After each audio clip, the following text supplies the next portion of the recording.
Hey guys, good morning. Welcome back to my new vlog video. So guys, आजको भ्लगमा तपाईहरुलाई त स्वागत छ। अनि आज चाहिँ त्यस्तो कुनै पनि स्पेशल दिनहरु छैन किनकि आज क्लास पनि भएन किनकि अस्तिदेखि क्लासहरु बिदा छ।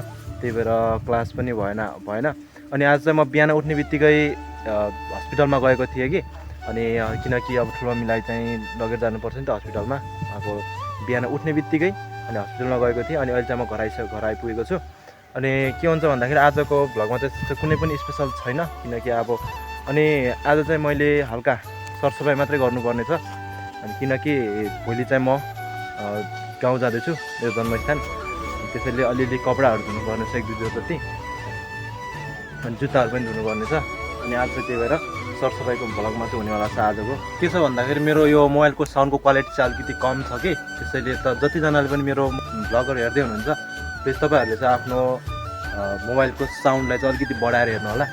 अनि मेरो भिडियो पहिलोचोटि हेर्दै हुनुहुन्छ भने अनि मेरो च्यानलमा चाहिँ पहिलोचोटि भिजिट गर्दै हुनुहुन्छ भने प्लिज लाइक एन्ड सब्स्क्राइब पनि गरिदिनु होला भन्न चाहन्छु। अनि अहिले चाहिँ लगभग 10-10:30 जति भइसकेको छ अनि एकदमै धेरै भोक पनि लागिरहेको छ। त्यसैले मैले चाहिँ अब खाना खानुपर्ने हुन्छ। खाना खानुभन्दा अगाडि चाहिँ मैले मेरो कोठाको चाहिँ हल्का मिलाउनु पर्ने छ कि त्यस मिलाउनु पर्ने छ। रुम हो अहिले त्यो पुरा खतम भएको छ, सबै सामानहरू जति त्यही छ। अनि यसलाई यस्तो चाहिँ मिलाउनु पर्ने छ कि अनि त्योभन्दा अगाडि चाहिँ मैले खाना खानुपर्ने छ। अनि खानामा चाहिँ आज के बनेको छ त्यो मलाई थाहा छैन किनकि भर्खरै मात्रामा आयो नि त्यो म चाहिँ। अनि खाना खाइसकेपछि यो रुमहरूलाई चाहिँ मैले मिलाएर च्याप्टा बनाएर देखाउनु पर्ने हुन्छ केही समयपछि। अब चाहिँ हाम्रो खाना खाइसकेपछि अनि त्यतिखेर चाहिँ मैले मेरो रुमहरू सफा गरेर सकिसकेको छु। अनि मैले चाहिँ मेरो रुम पहिला यस्तो थियो भने अहिले चाहिँ यस्तो भएको छ। अनि अब चाहिँ मैले कपडा धुन आँटेको छु। अनि कपडा सकेपछि चाहिँ मैले नुहाउनु पर्ने हुन्छ। अलिकति मेरो कपालहरू चाहिँ अलिकति कस्तो भन्दाखेरि एउटा अलिकति यो जमेको जस्तो देखिएको छ होला। अनि त्यो चाहिँ किन भनेपछि टाइममा नुहाएन भने चाहिँ मैले मेरो कपाल यस्तै हुन्छ कि, किनकि मैले दिनकै नुहाउने गर्छु नि त, त्यो कारणले गर्दाखेरि पनि मेरो कपाल चाहिँ समयमै टाइममा यदि अनि जुन टाइममा मैले चाहिँ सधैँ नुहाउँछु त्यही टाइममा नुहाएन भने चाहिँ मेरो कपाल चाहिँ यस्तो जमेको जस्तो हुन्छ।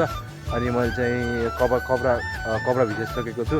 अनि कपडाहरू धोएर चाहिँ मैले साबुन किन्नको लागि है, नुहाउने साबुनहरू स्याम्पूहरू किन्नको लागि चाहिँ म पसल जानुपर्ने छ।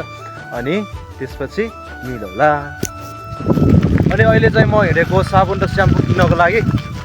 अनि म चाहिँ भोलिको निम्ति तयार हुनुपर्ने छ नि त। अब भोलि चाहिँ गाउँ जाँदैछु कि त्यही भएर पुरा अब नुहाएर राम्रोसँग चट्टा बनाएर जानु पऱ्यो नि त है। अनि अहिले चाहिँ म पसलदेखि आइसक्यो, सामानहरू किनेर आइसक्यो। अनि अहिले चाहिँ म नुहाउनको लागि रेडी भएको छु। अनि मैले पानीहरू सबै कुराहरू रेडी बनाएर राखिसकेको छु। अब चाहिँ म नुहाउनु पर्ने हुन्छ। नुहाइसकेपछि होला। अनि अहिले चाहिँ म रेडी भएर तयार भएर आइसकेको छु भलिबल खेल्नको लागि। अनि आजको भिडियो चाहिँ हल्का छोटो बनेको छ कि त्यही पनि तपाईहरुलाई चाहिँ कस्तो लाग्यो प्लिज कमेन्ट गर्नु होला। साथै च्यानलमा नयाँ हुनुहुन्छ भने च्यानललाई सब्स्क्राइब गर्नु होला भन्दै आजको भिडियोमा छुट्टिन्छौँ। Bye bye.